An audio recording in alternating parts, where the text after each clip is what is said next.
শ্রুতিগল্পের আসরে সুস্বাগতম। আজ শোনাতে চলেছি শ্রদ্ধেয় লেখক তারাশঙ্কর বন্দ্যোপাধ্যায়ের কলম নিঃসৃত একটি ছোট গল্প, নাম ট্রিটি। লাভ ও ফাঁস শব্দ দুটি নাগ ও পাশের অপভ্রংশ রূপ নয়, দুইটি আবিধানিক শব্দের সংক্ষিপ্ত রূপ এবং দুটি ব্যক্তির নাম। লাগ অর্থে লাগাইয়া দেওয়া বা বাঁধাইয়া দেওয়া, আর ফাঁস অর্থে ফাঁসাইয়া দেওয়া। আরো একটু খুলিয়া বলা দরকার, বিবাদী হোক আর বন্ধুত্বই হোক, একজন বাঁধাইয়া দেন অর্থাৎ লাগাইয়া দেন, অপরজন সে বিবাদ বা বন্ধুত্ব ফাঁসাইয়া দেন। বিবাদ ফাঁসাইয়া মিটমাট হয়, বন্ধুত্ব বাঁধে, বন্ধুত্ব ফাঁসাইয়া বিবাদ বাঁধে। মোট কথা, পৌনপুনিক নিয়ম অনুযায়ী ইহা চলিতেই থাকে। তাহার উপর দেশে ষষ্ঠী পুজোর সমারোহ এখনো এক বিন্দু কমে নাই, লোক সংখ্যা বাড়িয়াই চলিয়াছে, সুতরাং উপলক্ষ বা পক্ষের অভাব হয় না। তবে কে যে লাগ আর কে যে ফাঁস, এর নিরাকরণ এখনো হয় নাই, বোধ হয় এ জীবনে হইবেও না। কারণ ইনি যেখানে বিবাদ লাগাইয়া দেন, উনি সেখানে ফাঁসাইয়া দেন, আবার উনি যেখানে লাগাইয়া দেন, ইনি সেখানে ফাঁস মূর্তিতে আবির্ভূত হন। পরস্পরের বাড়ি ৮ মাইল দূরবর্তী দুখানে গ্রাম। একজন কালীচরণ চট্টোপাধ্যায় শাক্ত বংশের সন্তান। কালীচরণের আবক্ষলম্বিত দাড়ি, বড় বড় গোঁফ, বড় বড় চুল। কপালে সে একটা পয়সার মতো আকারের সিঁদুরের ফোঁটা কাটে, গলায় ইয়া মোটা এক রুদ্রাক্ষের মালা পরে, মোটা গলায় মধ্যে মধ্যে ডাকে, কালী কালী। সে ডাক শুনিলে মনে হয় কালী কালীচরণের বদ্ধ কালা ঝি, পৈতৃক ব্যবসায় গুরুগিরি, তাহার উপর ভাগ্যক্রমে জুটিয়াছে এই লাগ ফাঁসের ব্যবসায়। অপরজন রাধাচরণ, বৈষ্ণব ধর্মী ব্রাহ্মণ বংশের সন্তান, উপাধি গঙ্গোপাধ্যায়। রাধাচরণ কিন্তু কেশ ধর্মী নয়, তাহার মুখে দাড়ি গোঁফের চিহ্ন মাত্র নাই, মাথার চুল সে খুব ছোট করিয়া ছাঁটে, কেবল মধ্যমস্তকে পরিপুষ্ট লম্বা টিকি পাদথিন দেশে এরেন্ডের মতো ঘন ঘন আন্দোলিত হইতে থাকে। গলায় 4 ফের মোটা তুলসীর মালা, কপালে নাকে তিলক মাটির ফোঁটা ও বুকে হাতে পদচিহ্নের ছাপে রাধাচরণ বিশোভিত। সেও মধ্যে মধ্যে ডাকে, রাধে রাধে। মোলায়েম গলায় সুরের একটি রেশ ডাকের মধ্যে বেশ বুঝা যায়। সম্মুখের পথে সে সময় জলের কলসি লইয়া সিক্ত বস্ত্রে যেসব পল্লী কন্যা বা বধূরা যায়, তাহারা আত্মগত ভাবেই বলে, মরণ, এত লোকে মরে। বাকিটা আর শোনা যায় না, মৃদু স্বর দূরত্ব হেতু আর ভাসিয়া আসে না। রাধাচরণেরও পৈতৃক ব্যবসা গুরুগিরি, তাহার উপর এই লাগ ফাঁসের ব্যবসা। একজন সাবমেরিন, অন্যজন বোমাবর্ষী এরোপ্লেন। কালীচরণ কারণ শরীরে অহরহই নিমজ্জমান। রাধাচরণ বৈষ্ণব, গঞ্জিকা প্রসাদত সে বোম মার্গী। আবার উভয়েই উভয়ের পরমাত্মীয়, উভয়েই উভয়ের ভগ্নিপতি, অর্থাৎ উভয়েই উভয়ের শ্যালক। প্রায় 15 বৎসর পূর্বে একটি কায়স্থ জমিদার বংশকে উপলক্ষ করিয়া এই লাগ ফাঁস লীলা আরম্ভ হইয়াছিল। একই বাড়ি ভাঙিয়া 2 বাড়ি। এক বাড়ির মালিকের ছিল নেড়ানেড়ির ওপর প্রচন্ড ক্রোধ, অপরজনের ছিল মাতালের ওপর ভীষণ বিতরাগ। ফলে পারলৌকিক সদ্গতির জন্য প্রথম পক্ষ শরণ লইলেন কালীচরণের। কালীচরণ বলিল, মা ভৈ। অপর পক্ষ রাধাচরণের পায়ে সাষ্টাঙ্গ প্রণিপাত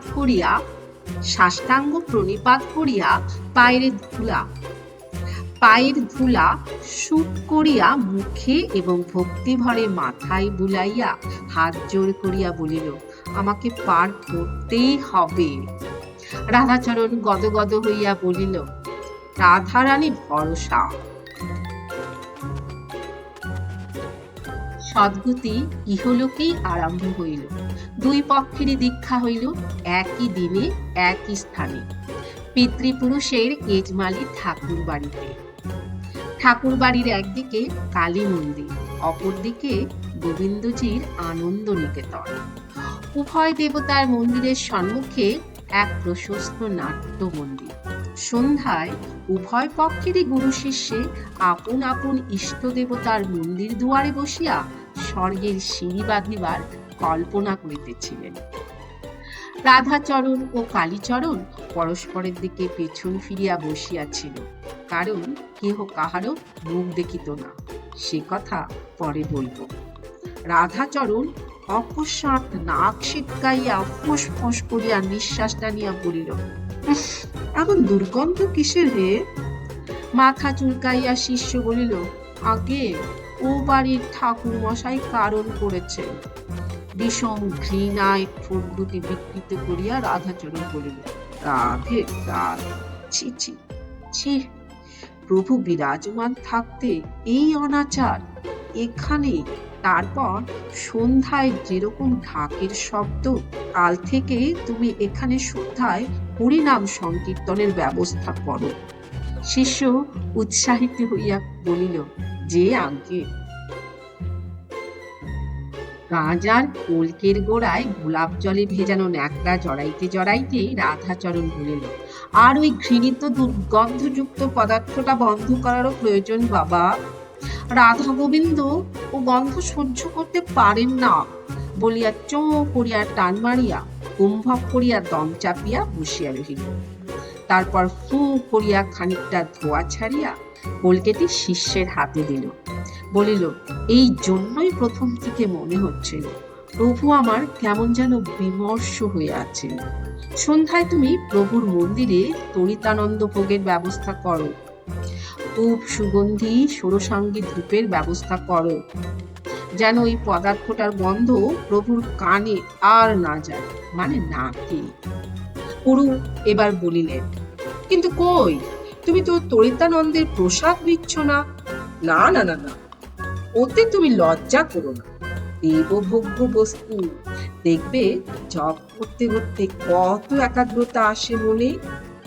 শিষ্যটি সলজ্জভাবে ঈষৎ মুখ ফিরাইয়া চোখ করিয়া দম টানিয়া লইল। কিছুক্ষণ পরেই লালচে চোখ পিট পিট করতে করতে কাঁদিয়া ফেলিয়া বলিল, ঠিক বলেছেন আপনি, প্রভু আমার বিমর্ষ হয়েই আছে। পরদিন সন্ধ্যায় মহা সমারোহে সংকীর্তন আরম্ভ হইল। বারান্দায় গুরু শিষ্যে তরিতানন্দের ভোগ দিতেছিল। 10-12টি ধূপকাঠির মাথায় ধোঁয়া উঠিতেছে। সে বস্তুটার গন্ধ আজ সত্যই চাপা পড়িয়াছে। ওদিকে কালী মন্দিরের দুয়ারে কারণ করিতে করিতে কালীচরণ খোলের শব্দে চমকাইয়া উঠিয়া আরক্ত চোখে বলিল, এ কি অনাচার! খোলের শব্দে যোগমায়ার যোগভঙ্গ হবে যে, বন্ধ করো। শিষ্য বিব্রত হইয়া বলিল, আগে ওরা বলছে তাহলে এখানে ঢাক বন্ধ করতে হবে। চোখ পাকাইয়া ঠোঁটের উপর ঠোঁট চাপিয়া হুঙ্কার দিবার ভঙ্গিতে কালীচরণ বলিল, সঙ্গে সঙ্গে এক পাত্র কারণ ঢালিয়া পান করিয়া শিষ্যের পাত্র পূর্ণ করিয়া দিয়া বলিল, পান করো। আবার অকস্মাৎ বলিল, তারপর বলিল, উত্তম, তুমি মা কালীর দরবারে বলির ব্যবস্থা করো। বলিয়াই অভ্যাস মতো হাঁক মারিয়া ডাকিয়া বলিয়া উঠিল, কালী কালী। শিষ্য একটু দ্বিধা ভাবে বলিল, আগে বলির প্রথা তো প্রচলিত নেই, এজমালি মন্দির, ওরা যদি বাধা দেয়? কালীচরণ হাঁক দিয়া উঠিল, মাভৈ। পরদিন দ্বীপ্রহরী ঢাকে বলিদানের বাজনা বাজিয়া উঠিল। রাধাচরণ চমকিয়া উঠিয়া বলিল, বাবাজি, কি ব্যাপার? বাজনাটা যেন কেমন কেমন মনে হচ্ছে। শিষ্য কোনো উত্তর দেবার পূর্বেই একজন কর্মচারী ছুটিয়া আসিয়া বলিল, আগে বাবু, সর্বনাশ হয়ে গেল। ও বাড়ির কর্তা কালী মন্দিরে বলি দিলেন আজ। বলি? বলি কি? আগে পাঠা। হা গোবিন্দ! বলিয়া রাধাচরণ সেইখানেই গড়াইয়া পড়িল। নাট মন্দিরে তখন কালীচরণ পরমানন্দে সিংহনাদে গান করিয়াছে, উমা দিগম্বরী নাচো গো। রাধাচরণ শিষ্যকে বলিল, বলি বন্ধ করতেই হবে। মোকদ্দমা করো তুমি। যা কখনো নেই তা হতে পারে না। আমি জানি হাইকোর্টে মামলা হয়েছে, তাতে শাক্তের দেবী মন্দিরের এক অংশীদার বৈষ্ণব মন্ত্র নেওয়ায় তার পালার সময় বলি বন্ধ হয়েছে। আর এ বলি যখন কখনো নেই, তখন বলি হতেই পারে না। শিষ্য মাতিয়া উঠিয়াছে। একে জমিদার, তাই জ্ঞাতি বিরোধের গন্ধ। সর্বোপরি কিছুক্ষণ পূর্বেই গুরুর প্রসাদ পাইয়াছে। সে বলিল, আপনি আমার গুরু, আপনার কাছে শপথ করছি এ অনাচার আমি বন্ধ করবই। দেখুন, একটা ভালো দিন দেখুন। বাধা দিয়া রাধাচরণ বলিল, গুরুর সঙ্গে মহা ত্রহস্পর্শে যাত্রায় বাধে না। কালই চলো, আমি তোমার সঙ্গে যাব। দিনও অবশ্য কাল খুবই ভালো, সর্বসিদ্ধা ত্রয়োদশী। শিষ্য কৃতার্থ হইয়া গেল। রাধাচরণ আবার গাজা লইয়া বসিল। ওম মার্গী, ওম বর্ষি এরোপ্লেনে উড়িল। শিষ্যের নায়েব বলিল, মামলার চেয়ে আপনারা দুই গুরু মিলে একটা মীমাংসা করে দিন। বাধা দিয়া প্রচন্ড ঘৃণা ভরে রাধাচরণ বলিল, ও পাপিষ্ঠের আমি মুখ দেখি না। কালীচরণের শিষ্য একটু চিন্তিত হইয়া সংবাদটা দিল। কালীচরণ হা হা করিয়া অট্টহাসি হাসিয়া বলিল, এতেই তুই ভয় পেয়ে গেলি রে বেটা। মাভৈ রে বেটা, মাভৈ। চল দেখি আমার সর্বনাশী ন্যাংটো বেটি কি বলে, দেখি। নিয়ে আয় কারণ।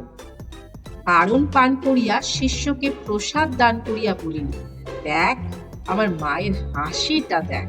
বলিয়া নিজেই খলখল করিয়া হাসিয়া সারা হইল। শিষ্য মূর্তির দিকে চাহিয়া দেখিল, সত্যই মা হাসিতেছেন।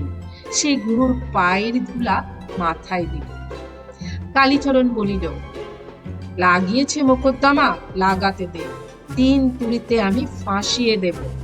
হাইকোর্টে নজির আছে, শাক্তের বাড়িতে এক শরিক বৈষ্ণব হওয়ায় তার পালায় বলি বন্ধ হয়েছে। তখন শরিক শাক্ত হলে তার পালাতেই বা বলির প্রচলন হবে না কেন শুনি? শিষ্য আর এক পাত্র কারণ পান করিয়া বলিল, ফের কাল বলি দেঙ্গে জোড়া পাঠা। কালীচরণ হাসিয়া বলিল, এক খোঁচাতে মামলার তলা ফাঁসিয়ে দেব। ভাবছিস কেন? বলিয়া হাঁক মারিয়া উঠিল, কালী, কালী। আবার পাত্রে পাত্রে কারণ ভরিয়া উঠিল। বাবা!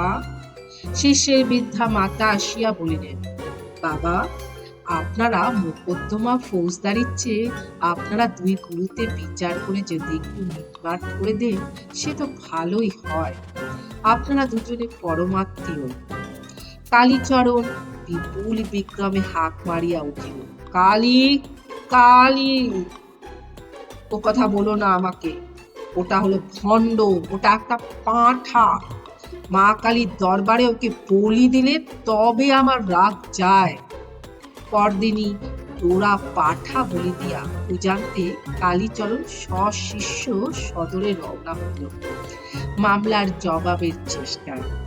সাবমেরিন ভর ভরিয়া ডুবিল। বাক্যালাপ তো নাই, কেহ যে কাহারে পর্যন্ত দেখে না, ইহার মধ্যে এতটুকু ছলনা নাই। কথাটা অক্ষরে অক্ষরে সত্য। ইহার কারণ স্মরণ করিয়া কালীচরণ দাঁত কর্মর করিয়া উঠে বন্য বাঘের মতো। রাধাচরণ সশব্দে দীর্ঘ নিঃশ্বাস ফেলিয়া আক্রোশে চোখ মুখ তীক্ষ্ণ করিয়া তুলিতে থাকে দংশনোদ্যত কিউটের মতো। জীবনে প্রথম দেখা হইতেই ইহার সূত্রপাত। রত্নপুরে বাবুদের প্রতিষ্ঠিত টোলে একই বৎসর দুই রত্নের আগমন হইয়াছে। রত্নপুর গ্রামখানি কালীচরণ ও রাধাচরণ উভয়ের গ্রামের প্রায় মাঝখানে পড়ে। গ্রাম্য পাঠশালায় উচ্চ মাধ্যমিক পরীক্ষা পাশ করিয়া দুজনেই আসিয়া টোলে ভর্তি হইল। মহাপুরুষদের চিন্তাধারা প্রায় একরকম এবং কর্মধারাও সেই সঙ্গে সঙ্গে একরকমই হইয়া থাকে। এক্ষেত্রেও তাহার ব্যতিক্রম হয় নাই। হয় মনস্বী উচ্চ মাধ্যমিক পাশ করিতে করিতে কালীচরণের দাড়ি বেশ ইঞ্চিখানেক লম্বা হইয়া গজাইয়া উঠিয়াছে এবং রাধাচরণের মুখমণ্ডলেও তখন সপ্তাহে 2 বার পুর চড়িতে আরম্ভ করিয়াছে। কামানো মুখে কালশিটের দাগের মতো আভাস ফুটিয়া উঠিয়াছে। কালীচরণ কয়দিন আগে আসিয়াছে, কিন্তু রাধাচরণ যখন আসিল তখন সে উপস্থিত ছিল না। পূর্বদিন সন্ধ্যাতেই স্থানীয় এক শিষ্যের বাড়িতে কালী পুজো উপলক্ষে গিয়াছে। বেলা প্রায় 2 প্রহরের সময় ঘর্মাক্ত দেহে পাঠার একটা ঠ্যাং হাতে করে কোলে আসিয়া উপস্থিত হইল। ঠ্যাংটা ধপ করিয়া মাটিতে ফেলিয়া রাধাচরণের পাশের বিছানাটাতেই বসিয়া পড়িল। রাধাচরণ সবে তখন স্নানান্তে তিলক কাটিয়া মায়ের দেওয়া মালপোর ভার হইতে খান 2 মালপো লইয়া জলযোগের উদ্যোগ করিতেছে। সে ঘৃণায় শিহরিয়া উঠিয়া পড়িল, রাধে রাধে। কালীচরণ খলখল করিয়া হাসিয়া উঠিল, এ বড়েগি কোত্থেকে এলো রে? রাধাচরণ চোখ পাকিয়া বলিল, খবরদার খবরদার। কালীচরণ 2 হাত মাটিতে পাড়িয়া চতুষ্পদের মতো ভঙ্গিতে রাধাচরণের মুখের কাছে আসিয়া প্রকাণ্ড এক হাঁ করিয়া বলিল, কে ফেলবো তোকে? রাধাচরণ অহিংস হইলেও ভয় পাইবার পাত্র নয়। সে চট করিয়া ওই পাঁঠার কচি ঠ্যাংটা তুলিয়া লইয়া সজোরে কালীচরণের হাঁয়ের মধ্যে গুজিয়া দিয়া বলিল, নে খা। হাঁ কালীচরণের প্রকাণ্ড, কিন্তু পাঁঠার ঠ্যাংটার গোড়ার দিকটা তার চেয়ে প্রকাণ্ড ছিল। সজোরে তুলিয়া দিতেই কালীচরণ ঘায়েল হইয়া পড়িল। রুদ্ধ মুখে দুর্দান্ত পশুর মতো আ আ শব্দ করিতে আরম্ভ করিল। ব্যাপারটা আরো অনেক দূর অগ্রসর হইত, কিন্তু কালীচরণের নিকট আ আ শব্দ শুনিয়া অধ্যাপক মহাশয় আসিয়া পড়িলেন। কাজেই দুজনেরই নিরস্ত না হইয়া উপায় রহিল না। সমস্ত শুনিয়া অধ্যাপক মহাশয় দুজনকে সরাইয়া 2 ঘরে পৃথক বাসের ব্যবস্থা করিয়া দিলেন। কিন্তু মজা এমনি যে সঙ্গে সঙ্গেই 2 ঘরের কয়েকটি ছাত্র আপনা হইতেই ঘর বদল করিয়া ফেলিল। ছাত্র যাহারা ছিল তাহারা চলিয়া আসিল কালীচরণের ঘরে। বৈষ্ণবেরা আসিয়া রাধাচরণের ঘরে আঁকড়া জমাইয়া তুলিল। অপরাহ্নে এ ঘরে সমবেতভাবে মালপো ভক্ষণ চলিতে আরম্ভ করিল। ও ঘরে কর্মর শব্দে মাংসের হাড় চূর্ণ হইতে লাগিল।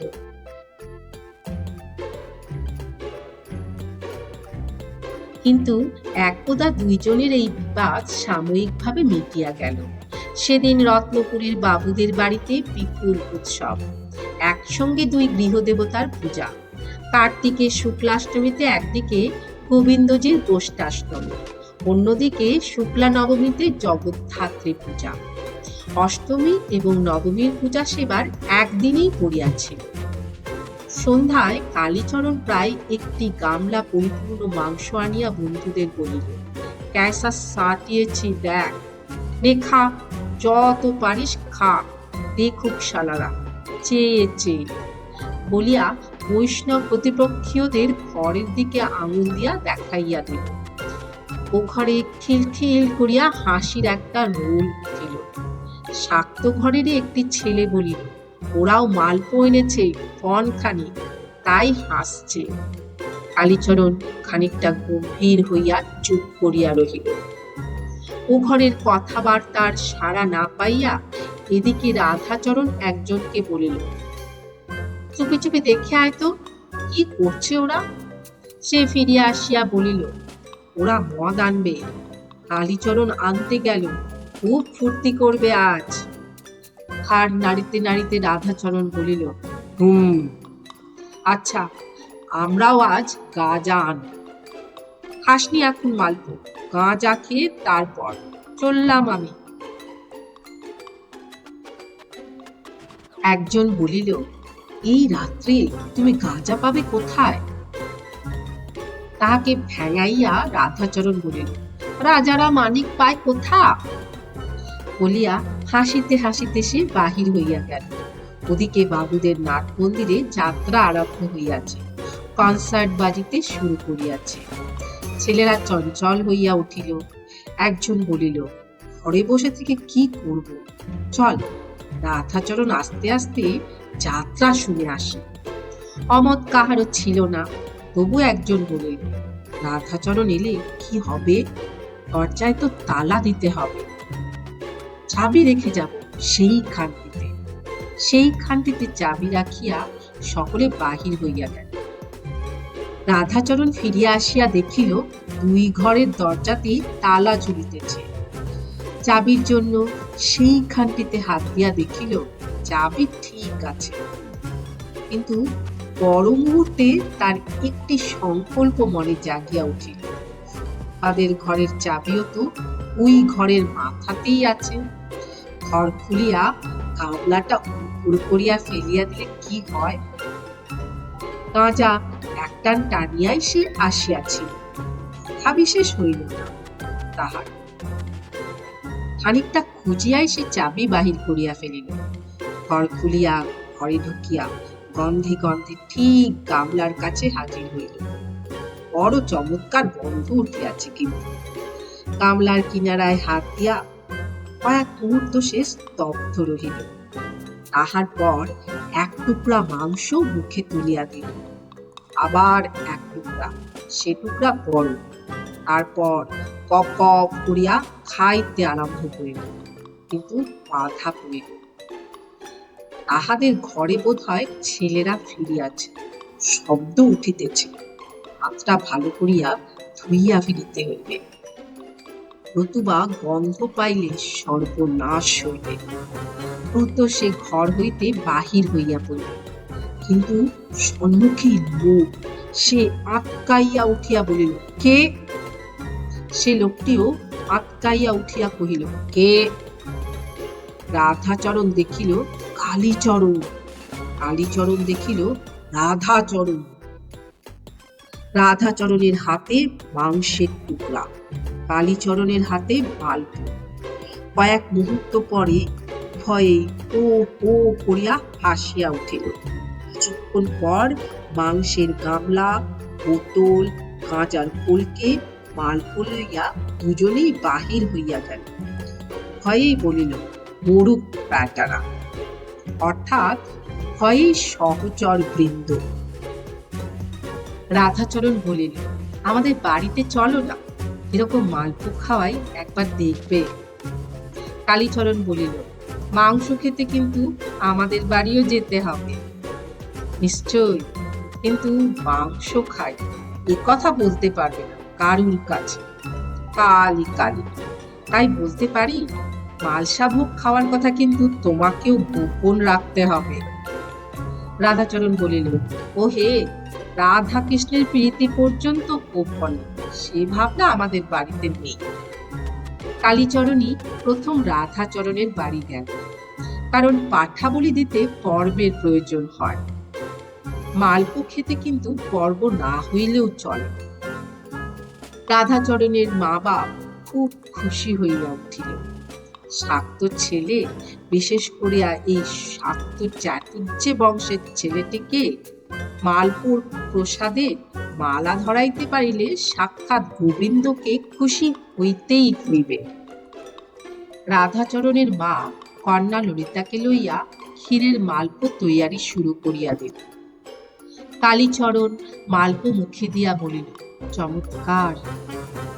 রাধাচরণের মা বলিল, আর দুখানা এনে দিই? না না বলিয়া কালীচরণ মৃদু আপত্তি তুলিলেও মা শুনিল না। ললিতাকে ডাকিয়া বলিল, ললিতে, আর দুখানা নিয়ে আয় তো। ললিতার কিন্তু সাড়া পাওয়া গেল না। মা বিরক্ত হইয়া বলিল, 14 বছরের ধারি হারামজাদি নাচতে নাচতে পালালো কোথায়? ও ললিতে! এবার সে নিজেই উঠিল। ললিতা উনুন শালে বসিয়াছিল। মা বিরক্ত হইয়া প্রশ্ন করিল, সারা দিস নে যে? বিরক্তি ভরে ললিতা বলিল, আমি যদি না পারি? কেন পারবি নে? শুনে না, ওই বুদো মুসলো অসভ্যর সামনে যাব না। যেতেই হবে তোকে, চল বলছি। রাগে লজ্জায় রাঙা হইয়া ললিতা মালপো লইয়া কালীচরণের সম্মুখে উপস্থিত হইল। কালীচরণ হি হি করিয়া হাসিয়া বলিল, আমার বোনের সঙ্গে তোমার সই পাতিয়ে দেব ললিতে। সে ভারী কথা বলে, তোমার মতো লাজুক নয় সে, ভারী পাজি। এই লজ্জাই আমি পছন্দ করি, বুঝলেন মা? রাধাচরণ সেটা নিজেই প্রত্যক্ষ করিল। কালীচরণের বাড়িতে রাধাচরণ বসিয়াছিল। কালীচরণ আদার সন্ধানে বাহিরে গিয়াছে।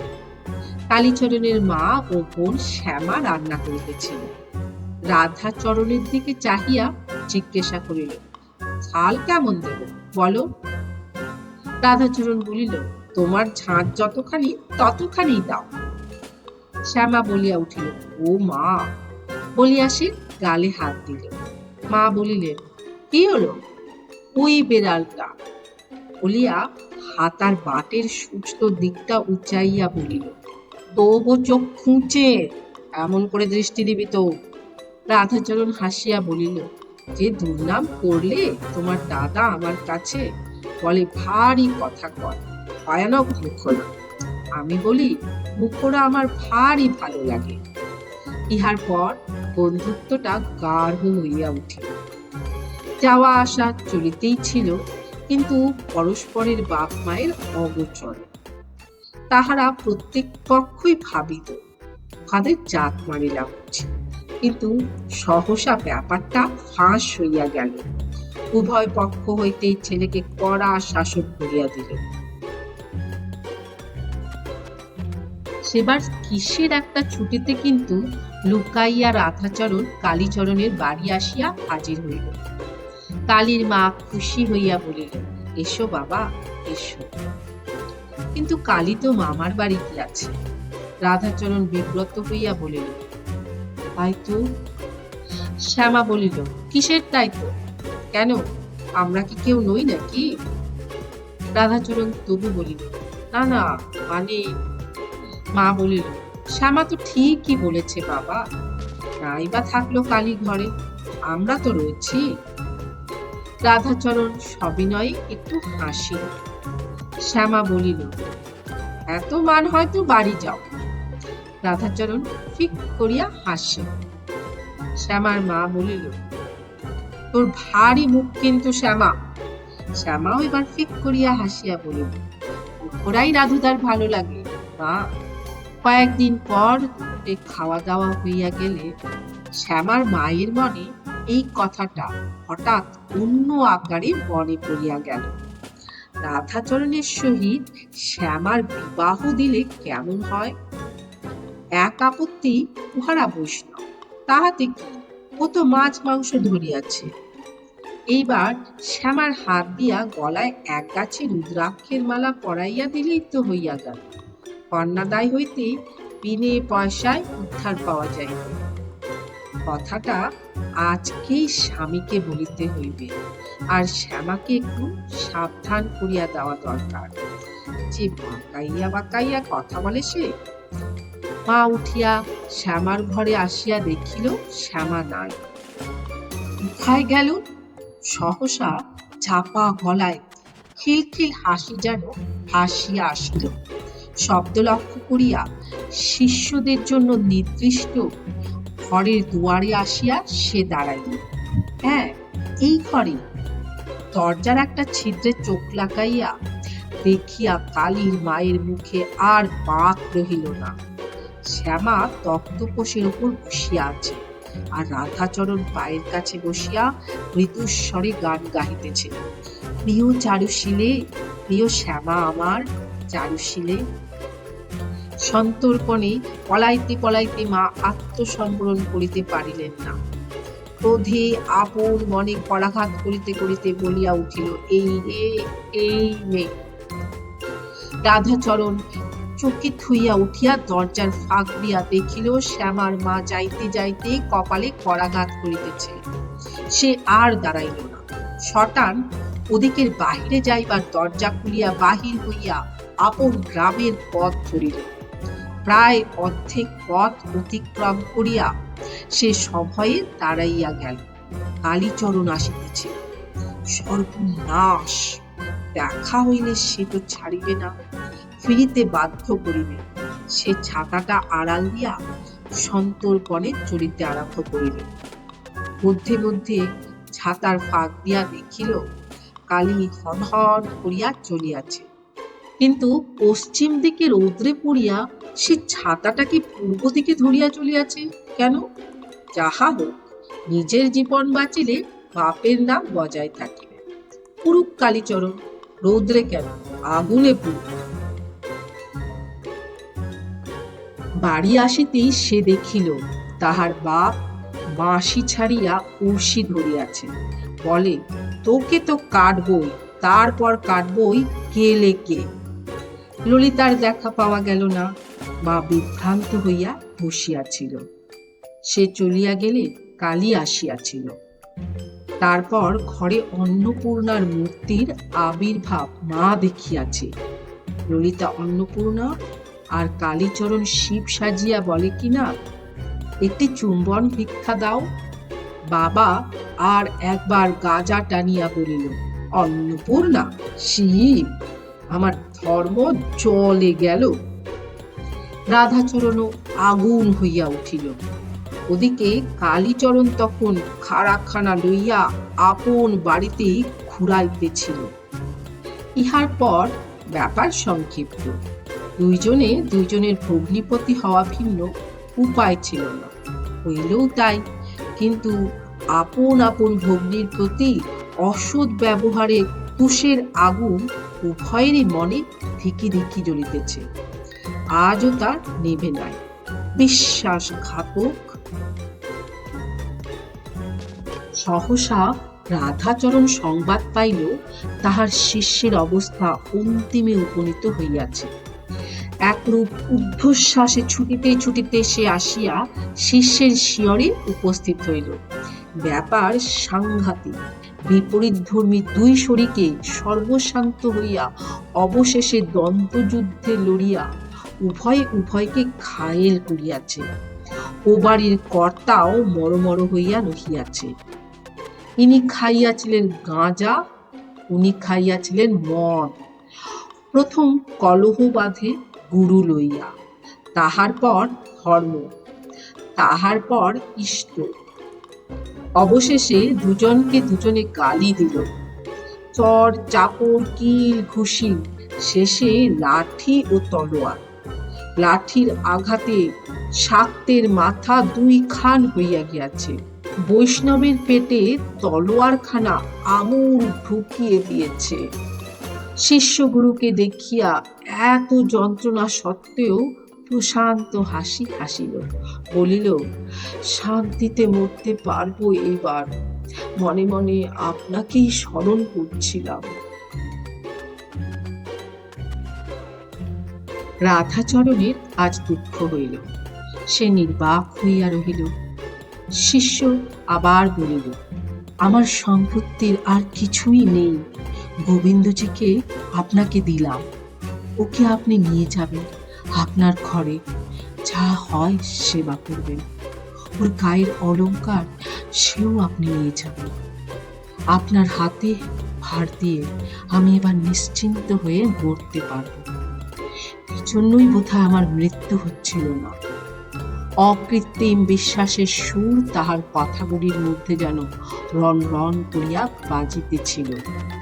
কথাটা বোধহয় সত্য। পরদিন ভোরেই সে মারা গেল। তাহার আগের সন্ধ্যাতে মারা গিয়াছিল ও বাড়ির কর্তা। রাধাচরণের চোখ দিয়াও জল গড়াইয়া পড়িল। রাধাচরণ দুঃখ অপনোদনের জন্য একটান গাঁজা টানিয়া রাধা গোবিন্দকে বেশ করিয়া কাপড়ে বাঁধিয়া কাঁধে করিয়া রওনা হইল। ছোট মূর্তি, কিন্তু ভারী অনেক। রোষকানে কাশিয়া সে হাঁপাইয়া পড়িল। একটা গাছের তলায় বসিয়া বলিল, আহ, একটু দূরেই ওই গাছটার তলায় কে বসিয়া? কালীচরণ। হ্যাঁ, কালীচরণই বসিয়া রহিয়াছে। রাধাচরণের বড় রাগ হইল। সে উঠিয়া তাহার সম্মুখে গিয়া বলিল, কি হলো বলো তো? কালীচরণ তাহার মুখের দিকে খানিক কটমট করিয়া চাহিয়া হঠাৎ ফিক করিয়া হাসিয়া বলিল, বেশ হলো, ভালোই হলো। মামলা করলে ওরা, আমাদের এলো টাকা পয়সা।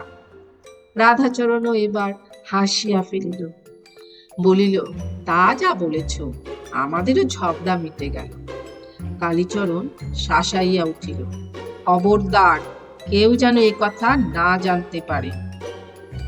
তুই লাগাবি, আমি ফাঁসাবো। ঘাড় নাড়িয়া সমজদারের মতো রাধাচরণ বলিলেন, ঠিক আছে, তুমি লাগাবে, আমি ফাঁসাবো। কিছুক্ষণ পর কালীচরণ একটা দীর্ঘ নিঃশ্বাস ফেলিয়া বলিল, লোক দুটো কিন্তু না মরলেই বেশ হতো। রাধাচরণ একটু ভাবিয়া পরম তত্ত্বজ্ঞের মতোই বলিল, আমরা কে? ভগবান মেরেছে, আমরা কি করব? তারপর, ওরা তোমাকে গয়না সমেত ঠাকুর দেয়নি? দিয়েছে, কিন্তু বিষম ভারী। এক কাজ করো। কি? প্রশ্ন করিয়াই কালীচরণ হাসিয়া ফেলিল, বলিল, গয়নাগুলো খুলে নিয়ে। রাধাচরণ বলিল, হ্যাঁ, কাছেই নদী, দহের জলে। আজকের গল্প এইখানেই শেষ হলো। শীঘ্রই ফিরে আসছি নতুন একটি গল্প নিয়ে। ততদিন খুব ভালো থাকুন। একান্ত অনুরোধ রইল সাবস্ক্রাইব করে পাশে থাকার।